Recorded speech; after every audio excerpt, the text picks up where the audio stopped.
দ্বন্দ্ব সমাস। দ্বন্দ্ব সমাস চেনার উপায় হলো দুটি।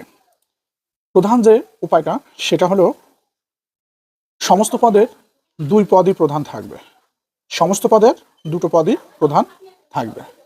দ্বিতীয় কথায় ব্যাস বাক্যের মাঝে ও এবং আর এই তিনটা অব্যয়সূচক পদ থাকবে। যেমন অহিনকুল একটা সমস্ত পদ, এই সমস্ত পদের অহি একটা অর্থ প্রকাশ করছে, নকুল আরেকটা অর্থ প্রকাশ করছে, অর্থাৎ অহি মানে সাপ আর নকুল মানে বেজি। তার মানে সমস্ত পদে সাপকে এবং বেজি দুটাকে প্রাধান্য দিচ্ছে, তার মানে দুই পদ প্রধান রয়েছে, মানে এটা দ্বন্দ্ব সমাস। এটার ব্যাস বাক্য করতে গেলে আমাদের কি করতে হবে? পূর্বপদ বসবে অহি, আর মাঝে ও আর এবং অব্যয়সূচক কোনো পদ বসবে, তাহলে অহি ও নকুল। যেমন ভাই বোন, তাহলে কি এখানে ভাই এবং বোন দুজনকেই প্রাধান্য দেওয়া হচ্ছে, তাহলে আমাদের ব্যাস বাক্য করতে গেলে কি হবে? ভাই ও বোন। এরপর রয়েছে দম্পতি।